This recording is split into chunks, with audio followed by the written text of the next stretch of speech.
Teng Huayuan tidak segera bertindak karena dia sangat gelisah. Dalam hatinya, dia tidak percaya bahwa Wang Lin bisa mencapai tahap pertengahan jiwa baru lahir sama sekali, tetapi adegan di depannya mengatakan sebaliknya. Apakah itu aura Wang Lin, energi spiritual, atau perasaan ilahi, mereka semua berada di tahap jiwa baru lahir. Menambahkan fakta bahwa dia baru saja berteleportasi, Wang Lin benar-benar berada di tahap Naschen Soul. Jika Wang Lin hanya pada tahap awal, maka Teng Huayuan masih akan bersedia untuk bertarung, tetapi tingkat kultivasi yang ditampilkan Wang Lin adalah Naschen Soul tahap pertengahan, jadi Teng Huayuan tidak bisa membantu tetapi berhati-hati. Semua orang yang hadir begitu fokus pada pemuda di langit sehingga tidak ada yang memperhatikan formasi bersinar lagi saat pemuda lain keluar dan berbaur dengan kerumunan. Dia menatap Teng Huayuan, yang berada di udara, lalu matanya terkunci pada bendera hitam di tangan Teng Huayuan. Teng Huayuan memusatkan semua perhatiannya pada Wang Lin. Meskipun dia merasakan fluktuasi dalam kutukannya, dia masih menatap Wang Lin. Dia melambaikan tangan kanannya dan sebuah jiwa keluar dari bendera kecil itu. Dia mengutuk jiwa dengan senyum dingin dan meletakkan kembali bendera itu ke dalam tasnya. Saat itu, langit menjadi gelap dan tekanan dari 3 bulan lalu muncul kembali. Seluruh langit tertutup awan gelap. Segera setelah itu, sepasang tangan raksasa keluar dari awan dan mendorongnya terpisah. Kepala raksasa muncul. Raksasa ini sama dengan 3 bulan lalu. Ketika dia muncul, hal pertama yang dia perhatikan adalah pemuda di udara. Dia mengungkapkan ekspresi aneh, tapi dia bergumam sedikit pada dirinya sendiri, lalu mengabaikan pemuda itu. Dia berteriak ke arah pembudidaya Zhao, 3 bulan telah berlalu. Jalan ke medan pertempuran asing akan terbuka. Dengan itu, dia menembakkan 2 pancaran cahaya hitam dari matanya. Kedua berkas cahaya itu saling terkait dan membentuk lingkaran raksasa di udara. Saat lingkaran itu muncul, langit sepertinya telah kehilangan semua cahaya. Lingkaran itu sepertinya menyedot semua cahaya di sekitarnya dan menjadi satu-satunya sumber cahaya di langit. Raksasa itu melambaikan tangannya dan melempar batu. Saat batu itu muncul, itu meledak menjadi potongan-potongan yang berubah menjadi simbol aneh. Simbol dengan cepat tercetak di tepi lingkaran. Semua energi spiritual di Zhao dengan cepat berkumpul di lingkaran. Energi spiritual untuk pertama kalinya menjadi terlihat saat kabut tebal energi spiritual berkumpul untuk diserap oleh lingkaran. Saat lingkaran menyerap energi spiritual, simbol pada lingkaran menjadi lebih cerah. Akhirnya, sebuah film tipis muncul di lingkaran tersebut. Film itu hampir transparan. Orang bisa dengan jelas melihat bahwa di dalam film itu ada ruang kosong yang dipenuhi dengan tubuh yang rusak, harta karun ajaib, dan bahan yang melayang-layang. Wang Lin saat ini bersembunyi di antara kerumunan. Dia tidak melihat ke lingkaran, tetapi di pinggang Teng Huayuan, karena di sana tergantung tas hitamnya. Perubahan di langit berada di luar harapannya dan mengacaukan rencananya, tetapi tak lama kemudian, matanya bersinar dan dia dengan cepat menghitung. Perlahan, dia tersenyum. Raksasa itu tiba-tiba memotong jarinya dan mengeluarkan setetes darah. Tetesan darah bergerak seperti meteor dan mendarat di lapisan tipis. Lapisan tipis dengan cepat meleleh seperti air panas yang dituangkan di atas salju. Mata Wang Lin menjadi dingin saat dia menuangkan energi spiritual ke dalam harta karun yang diberikan adai padanya dan bergumam, "Serang." Wang Lin dengan hati-hati mempelajari harta ajaib ini selama 2 bulan kultivasi pintu tertutup dan menemukan bahwa orang yang dibentuknya bisa diubah. Setelah menyerap kekuatan spiritualnya, bahkan berhasil mengambil sepotong kutukan. Pemuda di langit dengan cepat melambaikan tangannya dan naga ungu keluar dari tubuhnya. Seolah-olah tubuhnya telah berubah menjadi naga ungu raksasa. Naga itu meraung dan mengeluarkan gelombang suara raksasa. Ekspresi Teng Huayuan tiba-tiba berubah drastis. Dia sekarang yakin bahwa Wang Lin memang berada di tahap pertengahan jiwa baru lahir. Tidak mungkin Wang Lin mengeluarkan aura yang begitu kuat. Tubuh naga itu bergerak dan melesat ke arah Teng Huayuan seperti kilat. Naga itu menunjukkan giginya dan bau darah di mulutnya menghantam Teng Huayuan. Teng Huayuan dengan cepat mundur saat dia menggigit ujung lidahnya dan meludahkan darah. Darah itu berubah menjadi beberapa nyamuk besar yang menyerang ke depan untuk mencoba menghentikan naga raksasa itu.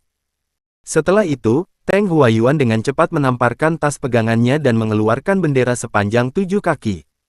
Saat bendera muncul, angin dingin mulai bertiup. Ribuan wajah muncul di bendera. Ekspresi mereka dipenuhi dengan rasa sakit saat mereka berteriak seperti orang gila. Tangan kanan Teng Huayuan mengibarkan bendera dan wajah-wajah di dalamnya terlempar keluar.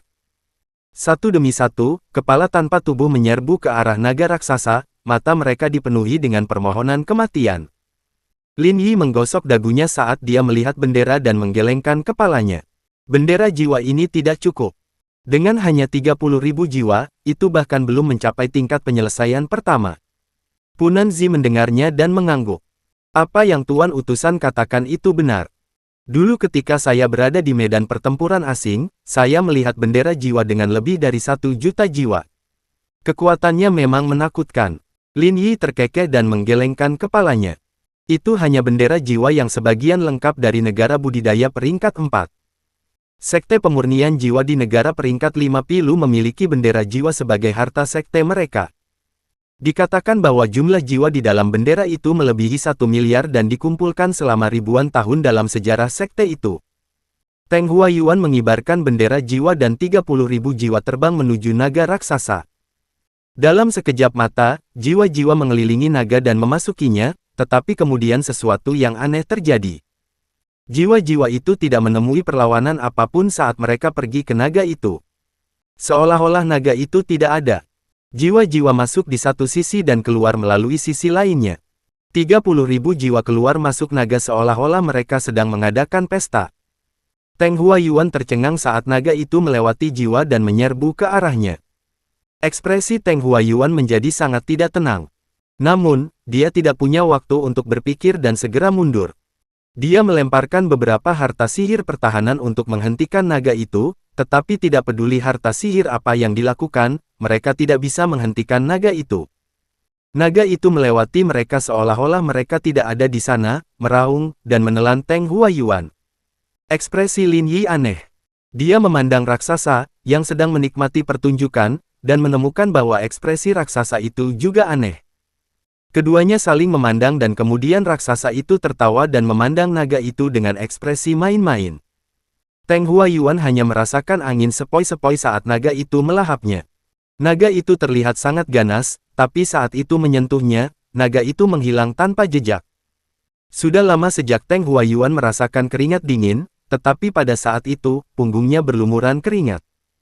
Ilusi, wajah Teng Huayuan berubah dari hijau menjadi merah. Akhirnya, dia tidak bisa menahannya dan mengutuk dengan keras. Ini adalah pertama kalinya dia mengutuk sejak mencapai tahap formasi inti beberapa ratus tahun yang lalu. Dia ketakutan setengah mati oleh ilusi di depan semua pembudidaya Zhao. Kemarahan Teng Huayuan tiba-tiba mencapai batasnya. Dia dengan muram menamparkan tas pegangannya untuk mengeluarkan bendera hitam dan membunuh anggota keluarga Wang Lin satu persatu tepat di depannya, tetapi tepat pada saat itu, titik cahaya muncul di udara. Cahaya berkumpul dan pemuda itu muncul kembali. Tanpa sepatah kata pun, dia melambaikan tangannya dan kilatan cahaya cian yang dipenuhi dengan dingin melesat ke arah Teng Huayuan. Teng Huayuan mencibir. Tidak hanya dia tidak mundur, dia malah maju. Dia mengulurkan tangan dan dengan sinis berkata, yang pertama adalah ilusi, tapi yang kedua mungkin bukan. Apakah hanya trik kecil ini yang Anda miliki, Wang Lin? Dengan itu, tangannya meraih pedang terbang itu. Ada kilatan cahaya hijau dan pedang terbang itu menghilang. Itu muncul kembali di belakang Teng Huayuan dan tanpa ampun dibebankan ke punggungnya. Ada suara denting saat pedang itu menusuk sebongkah logam. Pedang itu memantul ke belakang sangat jauh. Dari potongan pakaian Teng Huayuan yang robek, orang bisa melihat pelat emas dari baju besi. Cahaya dingin melintas di mata Teng Huayuan saat dia bergerak maju dengan ekspresi gelap. Dia muncul di hadapan pemuda itu dan meraih ke arahnya dengan garis-garis hitam yang membentang dari kuku jarinya. Di saat yang sama, dia melambaikan tangan kirinya dan 8 pilar darah muncul. Kedelapan pilar itu disatukan membentuk sangkar. Pada saat yang sama, pemuda di udara tidak hanya tidak panik, tetapi juga mengungkapkan ekspresi mengejek. Saat tangan Teng Huayuan mendekatinya, tubuh pemuda itu berubah menjadi titik cahaya dan perlahan menghilang. Dua butir cahaya cian, satu besar dan satu kecil, muncul di tempat pemuda itu berada. Kedua butir cian dengan cepat bertabrakan satu sama lain. Ekspresi Teng Huayuan tiba-tiba berubah. Pada saat itu, gelombang cahaya cian menyebar dan langsung menutupi semuanya dalam radius 1 kilometer. Segala sesuatu dalam jarak 1 kilometer menjadi lautan es. Lin Yi menyipitkan matanya dan berpikir, menarik, pria kecil ini menarik. Dia tidak hanya memiliki manik 1000 ilusi kota ilusi, dia juga memiliki es biru sekte dunia bawah. Pedang terbang itu juga tidak normal. Meskipun itu tiruan, itu tetap kuat. Raksasa di langit juga terkejut saat dia melihat ke arah formasi di lembah Jueming dan mengeluarkan senyum aneh. Di langit, film dalam lingkaran yang dibentuk oleh dua naga hitam hampir seluruhnya meleleh. Itu akan terbuka. 8 pilar darah di sekitar Teng Huayuan mengeluarkan suara retak saat mereka langsung membeku dan kehilangan efeknya sebagai penjara. Pada saat yang sama, gelombang es biru dengan cepat naik ke kaki Teng Huayuan. Dia merasakan gelombang dingin memasuki tubuh ini, menyebabkannya menjadi kaku. Namun, dia tidak panik. Tingkat kedinginan ini tidak akan berpengaruh banyak padanya. Dia mengayuh ulang energi spiritual melalui tubuhnya dan pulih. Pada saat yang sama, Wang Lin, yang berada di pintu masuk lembah Jueming, tiba-tiba menggunakan salah satu dari dua teleportasinya yang tersisa. Dia muncul tepat saat cahaya biru menyebar. Dengan ketahanan tubuhnya terhadap dingin, dia tidak terpengaruh dan diam-diam muncul di belakang Teng Huayuan. Dia tahu bahwa dengan kekuatannya, dia tidak memiliki kesempatan untuk bertarung melawan seorang pembudidaya jiwa yang baru lahir. Teng Huayuan hanya perlu mengangkat tangannya untuk membunuhnya berkali-kali, jadi Wang Lin bahkan tidak berpikir untuk membalas dendam. Meskipun dia dipenuhi dengan niat membunuh, dia menekannya. Dia mengulurkan tangan dan meraih tas pegangan Teng Huayuan. Teng Huaiyan memperhatikan Wang Lin saat dia muncul di belakangnya. Dia tiba-tiba menoleh dan melihat bahwa itu adalah Wang Lin. Dia mengerti apa yang sedang terjadi, tetapi tubuhnya masih belum pulih dari kekakuan, jadi gerakannya lambat dan kemunculan Wang Lin tiba-tiba. Pada saat dia melihat Wang Lin sudah ada di tas pegangannya. Teng Huayuan mengungkapkan ekspresi mengerikan dan berteriak, "Ledakan!" Sebuah kekuatan destruktif tiba-tiba keluar dari tas yang dipegangnya saat tangan Wang Lin menyentuhnya. Kekuatan memasuki tubuhnya dan mengalir melalui lengannya. Ledakan dimulai dari ujung jarinya dan menyebar dengan cepat. Wang Lin mengatupkan gigi. Pedang terbang muncul, memotong tangannya, dan dia menggunakan kekuatan ledakan untuk mendorong dirinya mundur. Pada saat yang sama, tangan kirinya bergerak dan meraih tas pegangan dengan teknik tariknya saat dia dengan cepat melarikan diri. Ketika Teng Huayuan mendapatkan kembali mobilitasnya, dia melangkah maju. Dia langsung pindah dari area Qian Light dan mengejar Wang Lin. Dia menangkap dalam sekejap mata, mengulurkan tangan, dan berteriak, "Wang Lin, menurutmu apakah hanya karena kamu memiliki tas yang kupegang, kamu akan dapat membukanya? Sejak kau membunuh cicitku, aku akan memurnikan jiwamu menjadi bendera jiwa dan membiarkanmu menderita siksaan yang lebih buruk dari kematian." Tangan kanan Wang Lin benar-benar hancur. Dia menggunakan energi spiritualnya untuk membekukan lengannya untuk menghentikan pendarahan. Dia tidak berani menyentuh tas pegangan Teng Huayuan. Dia memegangnya dengan teknik gaya tariknya. Teng Huayuan merasa sangat kesal karena harus berurusan dengan yayasan sebelum semua orang sudah menjadi hal yang sangat memalukan. Jika dia langsung menangkap atau membunuh Wang Lin, itu tidak akan terlalu buruk. Tetapi dia ditipu ke dalam kondisi yang menyedihkan oleh ilusi dan kemudian es biru itu menahan tubuhnya untuk sementara waktu. Selain itu, meski hanya dalam waktu singkat, Wang Lin berhasil mencuri tas pegangannya. Dia tidak merasa lebih terhina daripada jika wajahnya ditampar, dan ini bukan hanya satu tamparan, itu seperti ditampar berulang kali. Yang paling membuatnya kesal adalah Wang Lin jelas tidak akan bisa bertahan dari satu pukulan, tapi tahu bagaimana berteleportasi. Ini sangat mengejutkan Teng Huayuan karena teleportasi adalah sesuatu yang hanya bisa dilakukan oleh para pembudidaya jiwa baru lahir. Selain semua ini, yang paling mengejutkan Teng Huayuan adalah tekad dan ketegasan Wang Lin untuk memotong tangan kanannya sendiri untuk menghentikan ledakan menyebar. Pada titik ini, Teng Huayuan tidak bisa membantu tetapi memuji Wang Lin, tetapi pujian itu dengan cepat tenggelam oleh kebencian. Wang Lin yang lebih tegas, semakin Teng Huayuan ingin membunuhnya. "Wang Lin, kamu tidak bisa menyalahkan siapapun karena membunuh cicitku, tapi kamu bisa yakin. Setelah aku membunuhmu, aku akan menghabisi orang tua Jimo, yang mengirim Teng Li mengejarmu, dan murid-muridnya untuk menemanimu di neraka. Teng Huayuan mencibir di dalam hatinya dan melambaikan tangannya. Tiba-tiba, angin dingin mulai bertiup. 30.000 jiwa keluar dan menyerang Wang Lin. Untuk mencegah Wang Lin menggunakan teleportasi lagi, Teng Huayuan memukul dadanya sendiri dan jiwa yang baru lahir muncul di atas kepalanya. Dengan raungan, jiwa yang baru lahir menyusut drastis. Bola darah keluar dari mulut Nas Chansol. Saat bola darah muncul, itu mulai mengembang sampai menyelimuti area tersebut. Karena efek kutukan, saat darah mengepung daerah tersebut, Wang Lin menemukan bahwa tubuhnya langsung tidak bisa bergerak. Dia akan berteleportasi sampai dia melihat lurus ke depan dan melihat sesuatu yang membuat tubuhnya bergetar. Dia menatap jiwa-jiwa yang datang padanya dan menangis 2 aliran darah. Jiwa yang dia lihat memiliki ekspresi yang penuh dengan rasa sakit dan salah satunya adalah ayahnya. Teng Huayuan memperhatikan ekspresi Wang Lin. Dia tiba-tiba memutuskan untuk tidak terburu-buru. Dia tertawa menakutkan. Apakah kamu melihatnya? Apakah Anda benar-benar berpikir saya akan menempatkan jiwa seluruh keluarga Anda hanya dalam satu bendera jiwa? Wang Lin, kamu terlalu angkatan laut. Dengan itu, dia menunjuk dengan tangannya dan 30.000 jiwa berhenti. Kemudian, jiwa ayah Wang Lin terpisah dari kelompok dan menyerang Wang Lin. Wang Lin mengertakkan giginya saat aliran darah keluar dari mulutnya. Dia menyaksikan jiwa ayahnya memasuki tubuhnya. Sambil menahan rasa sakit yang luar biasa, dia mulai tertawa dengan sedih.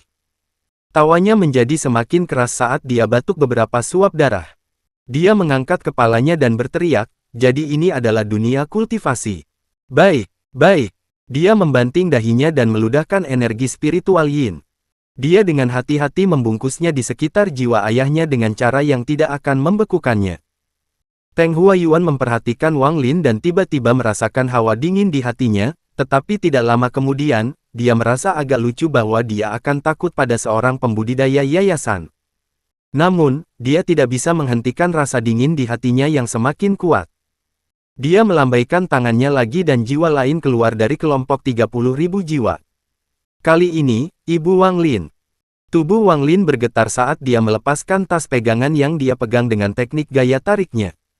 Tas itu sekarang tidak berguna baginya. Kenangan masa kecilnya, sebelum dia memasuki Sekte Heng Yue, membanjiri pikirannya. Wang Lin, lihat betapa berbelas kasihannya aku, membiarkanmu bersatu kembali dengan orang tuamu. Saat Teng Huayuan berbicara, dia menunjuk dengan jarinya dan jiwa Ibu Wang Lin memasuki tubuh Wang Lin. Rasa sakit di tubuhnya tidak seberapa dibandingkan dengan rasa sakit yang dia rasakan di dalam hatinya. Wang Lin bisa merasakan jantungnya berdarah.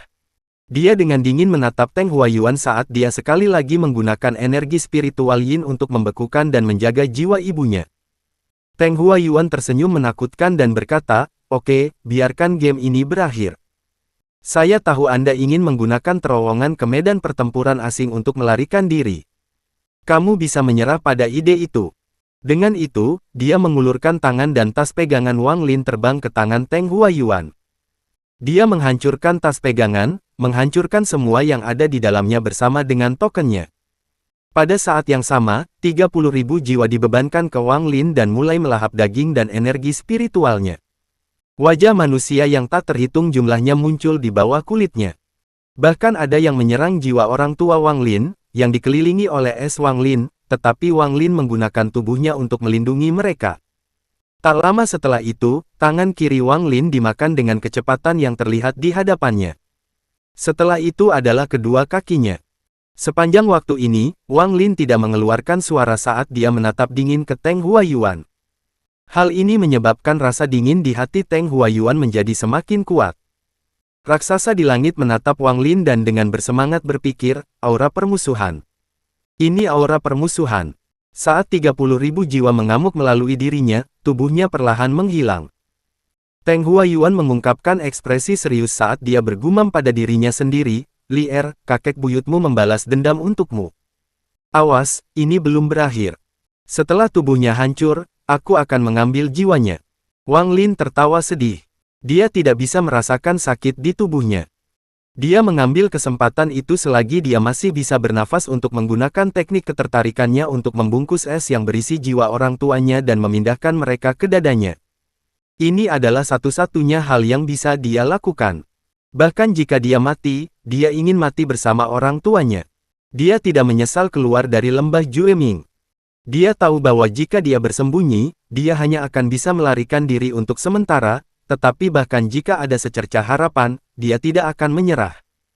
Keluar memberinya secercah harapan untuk mencuri kembali jiwa orang tuanya.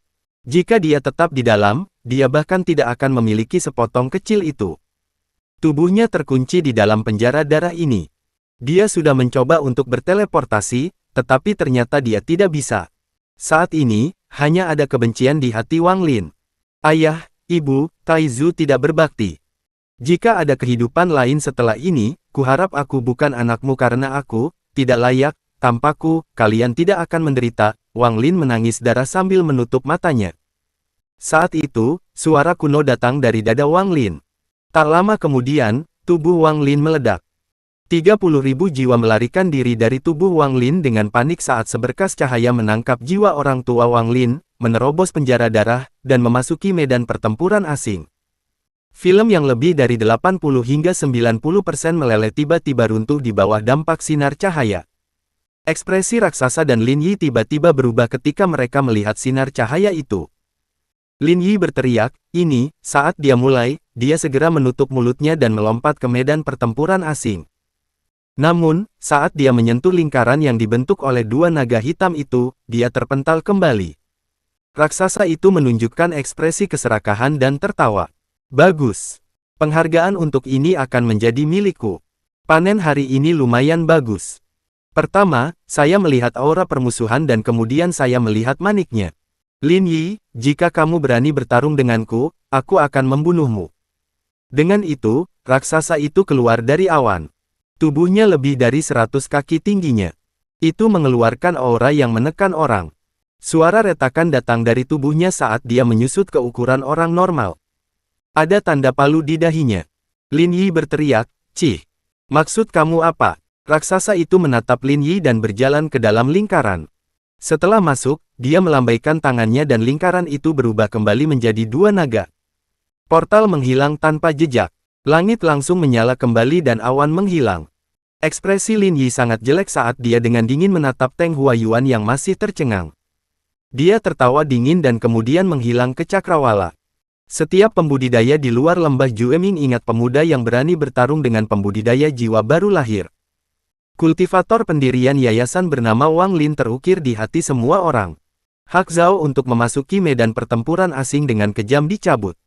Tidak masalah jika ada token yang tersisa karena pembawa pesan tuan yang datang untuk membuka terowongan sudah pergi untuk mengejar sesuatu. Mengapa dia masih mengingat sesuatu yang kecil seperti ini? Lin Yi dipenuhi dengan amarah saat dia melihat barang yang dicari oleh serikat kultivasi diambil di depan matanya. Perasaan ini membuatnya ingin batuk darah. Terutama ketika dia memikirkan tentang bagaimana manik-manik itu selalu ada di Zhao dan bagaimana dia adalah pengawas Zhao. Jika ini sampai keluar, itu akan sangat memalukan. Wajah Teng Huayuan cemberut karena dia tidak tahu apakah Wang Lin sudah meninggal atau belum. Dia percaya Wang Lin sudah mati, tetapi dia tidak bisa menyingkirkan perasaan teror di dalam hatinya. Orang-orang di luar lembah Jueming berangsur-angsur pergi dan kisah Wang Lin menyebar bersama mereka. Akhirnya, setiap pembudidaya di Zhao tahu tentang Wang Lin. Punanzi membawa para murid kembali ke Sekte Suandao. Ada seorang murid perempuan di belakangnya. Itu Liu Mei. Dia melihat segalanya dan merasakan kepahitan di hatinya. Dia tidak tahu mengapa, tapi dia memiliki sedikit rasa sayang pada Wang Lin. Sepotong kasih sayang ini tidak hanya tidak hilang seiring waktu, tetapi akan muncul kembali di hatinya di tengah malam. Wang Zuo dan Wang Hao juga mengetahui tentang apa yang terjadi di luar lembah Jueming. Kebencian yang mereka miliki terhadap Wang Lin karena kehancuran yang dia bawa berangsur-angsur menghilang. Keduanya tahu bahwa mereka tidak punya nyali untuk melawan pembudidaya jiwa baru lahir. Tapi ini tidak berarti mereka berdua menyerah untuk membalas dendam. Wang Zuo dan Wang Hao bersiap untuk membunuh Teng Huayuan. Itu adalah tujuan seumur hidup mereka. Setelah Punanzi kembali, dia mengetahui tentang tragedi keluarga Wang. Atas permintaan Liu Mei, dia menerima Wang Hao sebagai muridnya. Liu Mei tahu bahwa ini adalah satu-satunya hal yang bisa dia lakukan untuk membantu Wang Lin, bahkan jika dia tidak akan pernah mengetahuinya. Teng Huayuan kembali ke kota keluarga Teng dengan perasaan teror dan pergi ke budidaya pintu tertutup. Dia bersumpah bahwa dia tidak akan keluar sampai dia mencapai tahap akhir jiwa baru lahir. Seluruh negara Zhao sepertinya tiba-tiba menjadi tenang. Medan pertempuran asing dipenuhi dengan celah di angkasa dan angin baja. Pada saat ini, ada ribuan orang dari puluhan negara budidaya peringkat 3 di sini untuk membersihkan medan pertempuran. Pembudidaya tingkat tertinggi di sini berada pada tahap akhir pendirian yayasan. Dengan level kultivasi ini, mereka hampir tidak bisa mengambil langkah tanpa berada dalam bahaya, jadi bagaimana mereka bisa menyelesaikan tugas membersihkan medan pertempuran? Faktanya, ketika mereka memasuki medan pertempuran asing, tuan utusan yang membuka terowongan memberi mereka masing-masing sepotong batu giok. Giok ini melindungi mereka dari angin baja dan akan memindahkan mereka kembali ke negara mereka sendiri setelah 50 tahun. Tapi melawan celah spasial misterius yang bisa muncul di mana saja, giok ini tidak berdaya. Medan pertempuran asing masih sangat berbahaya bagi para pembudidaya yayasan pembentukan ini, tetapi jika mereka berhati-hati dan beruntung, mereka masih bisa bertahan hidup. Secara umum, tingkat kelangsungan hidup medan pertempuran asing adalah 30%. Meski tidak tinggi, mengingat semua material dan harta sihir yang bisa mereka temukan saat membersihkan, tidak terlalu buruk.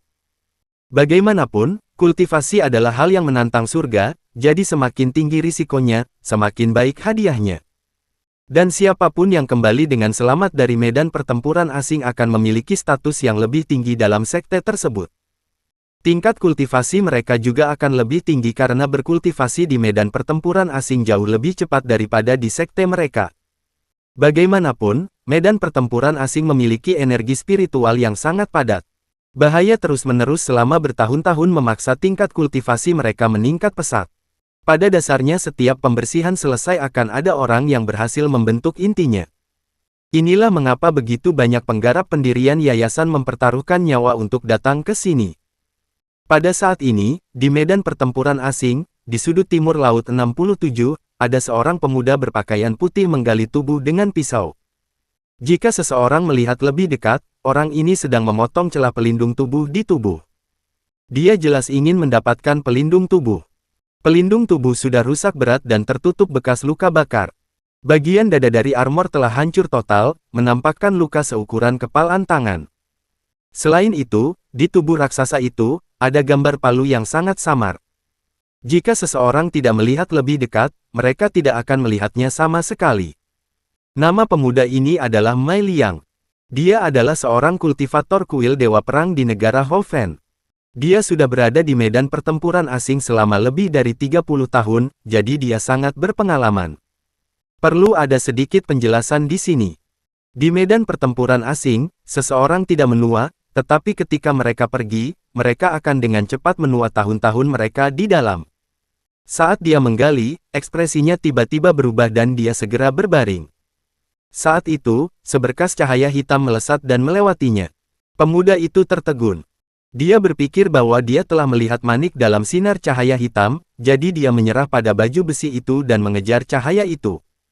Dia telah berada di sini selama 30 tahun, tetapi selain dari teman-temannya, dia belum pernah melihat orang lain secara langsung.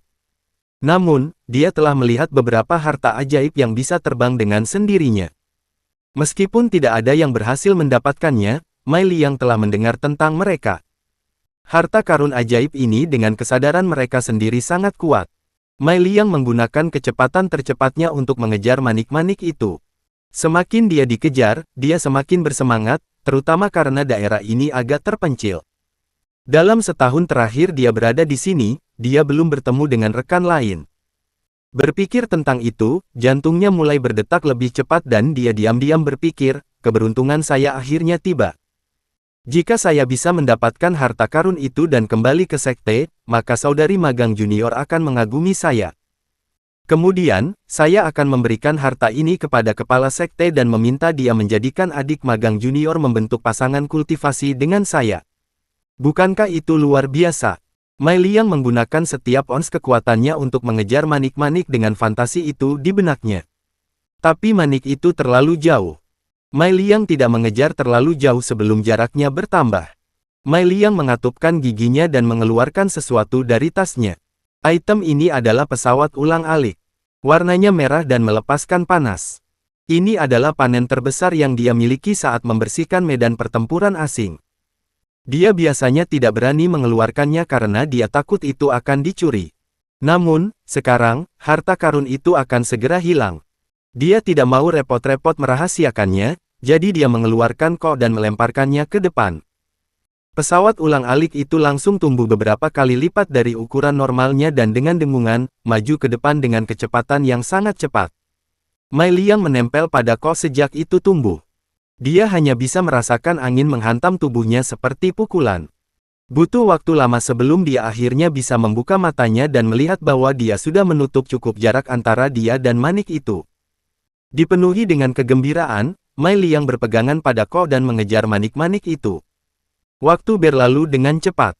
Meskipun Mei Liang tidak tertinggal oleh manik itu lagi, tidak peduli seberapa keras dia mencoba, dia tidak bisa menyalip atau mengejar manik itu. Dia hanya bisa menjaga jarak saat ini antara dia dan manik itu. Tidak sampai 3 hari kemudian Mei Liang menyadari bahwa dia telah memasuki bagian asing dari medan pertempuran asing. Dia menjadi gugup. Harus dikatakan bahwa selain angin baja dan celah ruang, hal paling berbahaya di medan pertempuran asing adalah tempat asing. Tempat asing memiliki banyak bahaya. Sejumlah besar celah spasial bisa tiba-tiba muncul dan melahap segalanya. Mei Liang telah mendengar dari sesepuh bahwa medan pertempuran asing terlalu besar dan mereka hanya membersihkan sebagian kecil darinya. Dan hanya dalam porsi kecil itu, ada tempat-tempat yang mengandung banyak celah spasial. Saat dia ragu-ragu, dia tiba-tiba menyadari bahwa barisan garis putih yang sangat lebat muncul di hadapannya. Melihat garis-garis itu, ekspresi Mei Liang berubah saat dia memaksa pesawat ulang-alik untuk berhenti dan dengan cepat mundur. Dia terlalu akrab dengan garis-garis putih ini. Saat celah spasial muncul, pertama kali muncul sebagai garis putih ini. Segera, garis-garis putih akan melebur menjadi celah spasial besar yang akan melahap segalanya. Wajah Mei Liang pucat saat dia melihat sekeliling. Setelah menyadari bahwa hanya ada celah spasial di depannya, dia sedikit santai. Dia tersenyum kecut dan berkata, lupakan saja. Tidak ada gunanya mati demi harta yang aku bahkan tidak tahu efeknya. Saya belum bisa melakukan kultivasi berpasangan dengan saudari magang junior. Saya tidak ingin mati sia-sia di sini. Tepat pada saat itu, garis putih kecil muncul di depan sinar cahaya hitam. Tanpa ragu-ragu, sinar cahaya hitam masuk ke celah spasial. Mei Liang menghela nafas dan mengutuk. Celah ruang, kamu menelan harta karun lagi. Selama 30 tahun saya di sini, Anda telah menelan begitu banyak. Jika bukan 10.000, sudah 8.000. Kenapa kamu tidak bisa meninggalkan satu untukku? Dia baru saja selesai mengutuk ketika dia merasakan kedinginan saat seseorang menepuk pundaknya. Dia langsung berlumuran keringat dingin saat dia perlahan berbalik untuk melihat seorang pria parubaya. Ekspresi pria parubaya itu sangat jelek saat dia bertanya pada Mei Liang, anak kecil, apakah kamu melihat cahaya hitam itu? Mei Liang dapat langsung melihat pola palu di dahi pria parubaya itu. Dia menarik napas dalam-dalam karena dia telah melihat pola ini berkali-kali selama 30 tahun di sini. Dia telah melihatnya beberapa hari yang lalu. Dia mendengar dari beberapa tetua bahwa pola ini adalah simbol klan iblis raksasa dari negara budidaya peringkat 5. Anggota klan iblis raksasa dilahirkan dengan energi spiritual, jadi mereka memiliki tubuh terbaik untuk kultivasi. Mereka juga satu-satunya negara budidaya peringkat 5 yang hanya berisi satu sekte di seluruh negara. Orang-orang dari klan iblis raksasa hanya bisa dengan bebas mengubah tubuh mereka begitu mereka mencapai tahap transformasi jiwa. Karena orang ini tampak seperti orang normal, dia pasti ahli transformasi jiwa dari sekte setan raksasa. Tenggorokan Mei Liang terasa kering. Dia terlalu takut untuk berbohong, jadi dia dengan cepat berkata, "Senior, saya melihat sinar cahaya hitam itu. Itu pergi ke sana dan ditelan oleh celah spasial." Pria parubaya adalah orang yang mengejar Wang Lin dari Zhao. Dia mengejarnya secepat mungkin, tapi semakin dia mengejarnya, dia menjadi semakin terkejut. Kecepatan manik itu sama dengan kecepatannya. Ia bahkan mampu menghindari semua intersepsi. Bukan hanya itu, tetapi kecepatan manik-manik itu secara bertahap menjadi lebih cepat hingga bisa kehilangannya. Selain semua itu, masih ada celah spasial. Meskipun dia tidak takut dengan celah spasial, akan sangat menyebalkan jika dia terjebak di dalamnya. Dengan tahap awal budidaya transformasi jiwa, dia hanya bisa mencegah dirinya dari tersedot masuk, dia tidak bisa bergerak seperti yang dia inginkan. Dengan terhalangnya celah spasial, kecepatannya menjadi lebih lambat. Bahkan dengan teleportasi, dia hanya bisa mencegah dirinya tertinggal. Dalam perjalanan, dia menemukan Mei Liang.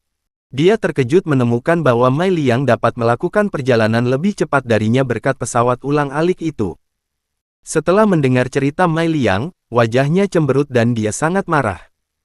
Meskipun medan pertempuran asing sangat besar, itu masih memiliki perbatasan, tetapi tidak ada batas di dalam celah spasial. Bahkan jika dia kembali ke rumah untuk mendapatkan kultivator transformasi jiwa tahap akhir untuk membantunya, itu masih seperti mencari jarum di lautan. Tidak banyak harapan. Berpikir tentang itu, dia memandang Mei Liang. Dia mengulurkan tangan, mengambil shuttle dari Mei Liang, dan berteriak, "Benda ini sekarang milikku." Dengan itu, dia pindah dan terbang kembali ke tempat asalnya bahkan tanpa melihat ke Mei Liang. Setelah orang itu pergi, Mei Liang menyeka keringat dari dahinya, menghela nafas, dan dengan cepat meninggalkan daerah itu. Mei Liang tidak tahu bahwa orang itu sangat terkenal di negara kultivasinya peringkat 5. Namun, dia terkenal karena dia selalu harus mengambil sesuatu atau akan sia-sia jika tidak, seperti saat dia mengambil menara lampu Lin Yi. Perpecahan spasial di medan pertempuran asing terjadi karena pertempuran yang tak terhitung jumlahnya yang terjadi di sini. Jika bukan karena serikat kultivasi datang dan menstabilkan tempat ini, itu sudah runtuh. Apa yang ada di sisi lain dari celah spasial adalah lautan bintang. Tempat itu dipenuhi dengan energi dan makhluk aneh. Ini tidak seperti tidak ada orang yang memasuki celah yang keluar. Namun, para pembudidaya transformasi jiwa tahap akhir itu berteleportasi segera setelah mereka masuk, sebelum kekuatan hisap mencapai kekuatan maksimumnya. Hal paling menakutkan tentang celah spasial di medan pertempuran asing adalah kekuatan hisapnya. Bahkan pembudidaya transformasi jiwa mengalami masalah dengan itu. Pengisapannya sangat kuat sehingga bahkan dapat menyedot energi spiritual, jadi jangan pernah berpikir untuk melarikan diri. Itu hanya satu alasan mengapa mereka berbahaya. Alasan lainnya adalah tidak ada yang tahu persis di mana celah spasial terhubung. Mereka hanya mendengar dari beberapa pembudidaya yang sangat kuat bahwa ruangan itu gelap gulita dan bahwa indera ketuhanan Anda terperangkap di dalam tubuh Anda begitu Anda sampai di sana. Sebuah titik cahaya tiba-tiba muncul di celah spasial dan melayang di dalamnya. Jika seseorang melihat lebih dekat, mereka bisa melihat api jiwa bersinar redup. Waktu perlahan berlalu. Setelah waktu yang tidak diketahui, titik cahaya itu terus melayang di angkasa. Api jiwa itu menunjukkan tanda-tanda menghilang. Waktu berlalu dan cahaya masih sangat redup. Hanya bara api yang tersisa dari api jiwa. Suatu hari, bayangan raksasa tiba-tiba melayang menuju cahaya. Setelah diperiksa lebih dekat, bayangan itu adalah mayat besar. Tubuh ini sepertinya sama dengan tubuh anggota klan iblis raksasa. Namun, jika seseorang melihat dari dekat ke dahi tubuh itu, tidak ada palu, tapi kapak. Kapak hitam. Jika ada anggota klan iblis raksasa ada di sini, mereka akan langsung mengenali itu sebagai tanda dari suku leluhur mereka. Saat tubuh menyentuh cahaya, sekerat asap keluar dari tubuh. Asap mengambil sosok seseorang dan mengungkapkan tampilan serakah saat melompat ke arah cahaya.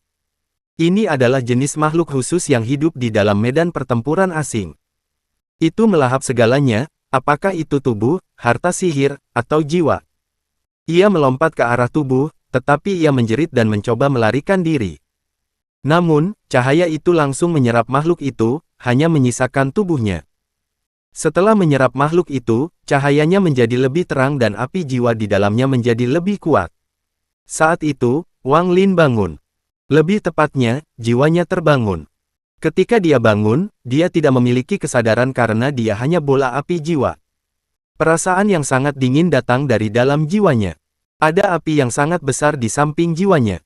Meskipun api ini mengeluarkan aura jahat, Wang Lin tidak ragu untuk melompat ke arahnya. Cahaya tiba-tiba masuk ke kepala raksasa itu dan perlahan-lahan menetap di dalamnya. Jiwa Wang Lin dapat dianggap dikelilingi oleh nyala api iblis saat dinginnya pergi dan jiwanya berangsur-angsur tenang. Waktu perlahan berlalu lagi. Periode waktu ini bahkan lebih lama dari sebelumnya.